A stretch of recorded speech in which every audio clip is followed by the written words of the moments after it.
বিল্লাল বেশি কথা বলে, একটা কথা বললে উত্তর দেয় আরো বেশি। আর তুমি মানবতার মহাজন, জুয়েল ভাই মানবতার ফেরিয়ালা, তোমাদের কাছ থেকে আমাদের অনেক কিছু শিকার আছে। তোমরা যদি সোশ্যাল মিডিয়া এসে গালাগালি করো, একে অপরকে দোষারোপ করো, তাহলে এখান থেকে মানুষ কি শিখবে? হোয়াটসঅ্যাপ বিল্লাল এখন পীর হয়েছে, তাদের অনেক শিষ্য তৈরি করছে। কোন শিষ্য কি তোমার হাতে এসে বায়াত গ্রহণ করছে? না, এরকম একদমই না। তো এরকম হয়েছে, আর এবং কি তার কিতাব হিসেবে তার হৃদয় ভাঙ্গা গর্জন এই বইটা সে তৈরি করছে। বেসিক্যালি আমি একটু এই বিষয়টা একটু ক্লিয়ার করি। বেসিক্যালি যেমন ধরো, নাম বললে মনে সহজ হয়, তাহলে আমার বুঝতে সহজ হবে, সবারই বুঝতে হবে যেভাবে সুবিধা। যেমন প্রত্যেকটা রিজন লাগার পিছনে, তার মধ্যে অন্যতম হচ্ছে মানবতার ফেরিওয়ালা জুয়েল ভাই। বেসিক্যালি হয় কি, একটা জায়গায় যখন অনেকগুলো মানুষ একই ক্যাটাগরিতে থাকে তখন প্রবলেম নাই, কিন্তু একজন যখন আগায় যায় তখন সমস্যা। পয়েন্টটা বুঝছো? কেউ না বুঝলেও জুয়েল ভাই বুঝতেছে যে বিল্লাল ফিউচারে কি করতে চাচ্ছে। কারণ হচ্ছে এই যে 5,000 টাকা দিয়ে 10,000 টাকার বিজনেস, মানবিক কাজ, সারাদিনে কয় টাকা ইনকাম করছেন, যে এগুলোর দিন থাকবে না। কেন থাকবে না? লাস্ট 1 মাসে আমরা প্রায় 20 লক্ষ টাকা দিছি। এখানে আমি আমার ব্যক্তিগত তরফ থেকেই 3-3.5 লাখ টাকা বা তারও বেশি খরচ হয়েছে। পয়েন্টটা বুঝছো? তো ফিউচারে আমি যে এই যে এগুলো আর্ন করতেছি পুরোটাই ডোনেট করে দিব। তো যেই দেশে মানবতার ফেরিওয়ালা সে যে ভিউ ব্যবসা করতেছে, সেই দেশে যদি মানবতার মহাজন হয়ে কেউ কাজ করে, এটা নিতে পারবে না। জাস্ট এইটা বুঝে, মানে সবাই বুঝবে না, ওরা একটু বুঝে, কারণ ওরা এই ট্র্যাকে আছে। তুমিও তো একজন মানবতার ফেরিয়ালা, বলবো না তুমি মানবতার মহাজন।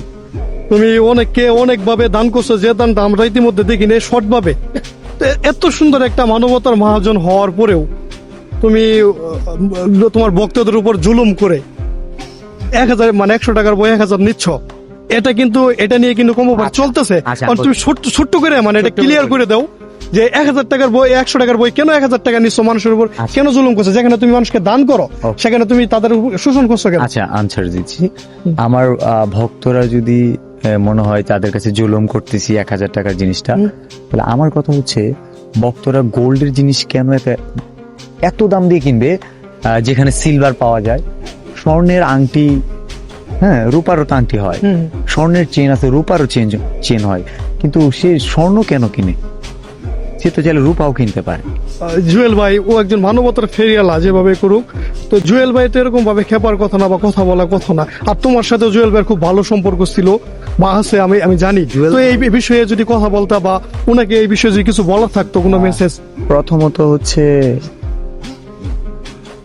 জুয়েল ভাইয়ের যদি কোনো ক্ষোভ থাকতো, না আমার কথা কি জানো, তো আমি শেষ করে দিই। খুব ভালো ছিল যে বিলালের সাথে আমি ডিরেক্ট কথা বলি যে বিলাল, তুমি এই জিনিস করতেছো, এখন তোমার মতামত শুনি। বাট আমার কাছ থেকে শুনে তেন উনি যাইতো, বাট উনি নিজে থেকে যেহেতু সোশ্যাল মিডিয়াতে কথা বলা শুরু করলো, সো জবাব না দিলেও পারতাম। বাট এই জায়গায় কেন জানি মনে হয় যে এই মানুষগুলো শুধরানো দরকার আছে, কারণ অনেকগুলো মানুষের সাথে কানেক্টেড। এদের যে মানে এটা তো বাংলাদেশে তো এটা কমন একটা প্রবলেম, প্রতিহিংসা পরায়ণ মানুষ। আমি চাই না কখনো তাকে ক্রিটিসিজম করে কথা বলার, বাট উনি এটার উপযুক্ত ছিল, উনি এটা পাওনা ছিল আমার কাছে, আমি দিতে চাই না কখনো। আমি এখনো অনেক কিছুই দিইনি, সত্যি যেটা। তুমি মানবতার মহাজন, জুয়েল ভাই মানবতার ফেরিয়ালা, তোমাদের কাছ থেকে আমাদের অনেক কিছু শিকার আছে। তোমরা যদি সোশ্যাল মিডিয়া এসে গালাগালি করো, একে অপরকে দোষারোপ করো, তাহলে এখান থেকে মানুষ কি শিখবে?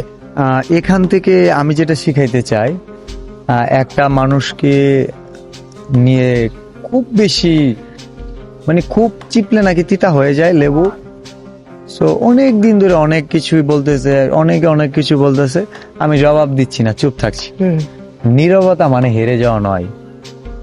একটা মানুষ আমাকে বলতে পারবে না যে থটস অফ বিল্লাল খুব বাড়াবাড়ি করতেছে। থটস অফ বিল্লালের সাথে সবাই বাড়াবাড়ি করতেছিল, ঠিক তারাই বলবে যে ও বেশি উজাইছে, ওর পতন, ওর অহংকার। যতদিন ধরে ঠিক তারা চাইতেছে মনে মনে, হয়তো পারতেছে না, বলতে পারতেছে না, সবাই তার কন্টেন্ট মেক করে না, কেউ কারো যোগ্যতা কমেন্ট বক্স পর্যন্ত। এটা অহংকার না। যারা বলতে পারতেছে ওরা মুখে বলতেছে, আমার নামে বলতে পারতেছি ডিরেক্ট, আর যারা বলতে পারতেছে না লিখতেছে।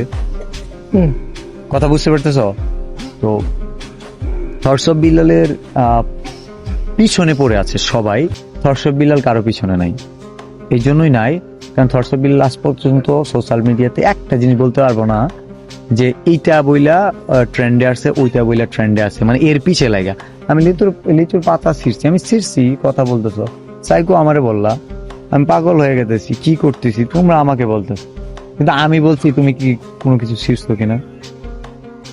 অনুপ্রেরণার আরেক নাম, একটা মুসলমান হিসেবে তো অনুপ্রেরণার আরেক নাম হযরত মুহাম্মদ সাল্লাল্লাহু আলাইহি ওয়াসাল্লাম হওয়ার কথা, আর তোমাকে যে সবাই অনুপ্রেরণার আরেক নাম বলে, তুমি এটা কিভাবে তোমাকে মানে এটার সেন্স হচ্ছে আসলে যেমন কন্টেন্ট ক্রিয়েটর মানে স্রষ্টা মানে আল্লাহ, কিন্তু কন্টেন্ট ক্রিয়েটর মানে তো এটা না।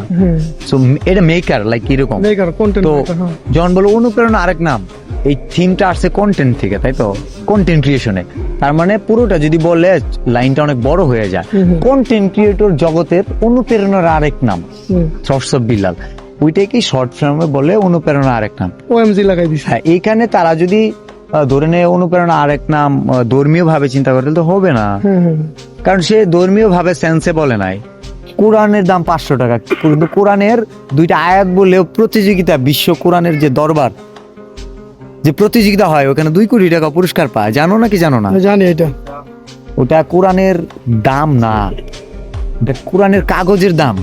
পুরা পৃথিবী বিক্রি করলেও কোরআনের দাম হবে না। হ্যাঁ, এটা বাস্তব, এটা সুন্দর। পুরা পৃথিবীটা বিক্রি করে দিলে কোরআনের এক আয়াতের সমান হবে না, এটা কোরআনের কাগজের দাম। এই জিনিসটা মানুষের ব্রেইন ওয়াশ করে, আর কিচ্ছু না। আমি কিন্তু দেখি। So very soon I will be roaster, just wait and see. Roaster হয়ে যাবা অন্ত থেকে? তোমার এখন কি মনে হয়? আমার তো তাই মনে হইতেছে যে রোস্টের মধ্যে তো ভিডিও, আমি অন্যের বিরুদ্ধে কথা বলবো। যে ভিডিও রোস্টারের কদর বেশি, সোশ্যাল মিডিয়াকে রোস্টারের কদর বেশি না, কদর বুঝি না। বিশেষ করে তোমার কি মনে হয় না, তোমার জায়গা থেকে তুমি রাইট আছো, প্লাস তুমি নতুন একটা ব্র্যান্ড তৈরি করছো সোশ্যাল মিডিয়ায়, যেটা এর আগে ছিল না। এটা ঠিক আছে বলে তোমার মনে হয় না? কোনটা? তুমি এই যে ছন্দ দিয়ে মানবতার মহাজন হয়ে- আমার বিলে আমার ম্যাও করতেছে, ওদের জন্য তো রেডি হইতে হবে, বিকজ তাদেরকে কি যদি আমি না তো তোমার কোনো তারা সোসাইটি কি দিব? শোনো, ব্যাকগ্রাউন্ড মিউজিক কিভাবে ইউজ করতে হয় শিখাইলাম, ক্যামেরা ঘোরানো শিখাইলাম, and তারাই আমার বিরুদ্ধে কথা বলতেছে। তোমার শিষ্য কি তোমার বিরুদ্ধে কথা বলতেছে? না, আমি তো শিষ্য, যারা বিরুদ্ধে বলে তারা তো আমার শিষ্য না। তাহলে তুমি যাদের শিখাইছো তারা তোমার কাছ থেকে না, তারা শিখছে ওপেনলি মার্কেট পাইছে, লাইক আমি তো সব अवेलेबल করে দিই। আচ্ছা, যেমন কিভাবে ব্যাকগ্রাউন্ড মিউজিক ইউজ করা যায়, তোমার ইউটিউবে এইগুলা সব আছে। প্রায় 25 লাখ মানুষ দেখছে, এর মধ্যে এগুলো কন্টেন্ট ক্রিয়েটরই তো। যারা বিজিএম ইউজ করে, থটস অফ বিল্লালের আগে হাতে কোনো কয়জন বিজিএম ইউজ করতো? তো থটস অফ বিল্লাল না, পুরো বাংলাদেশ জানে।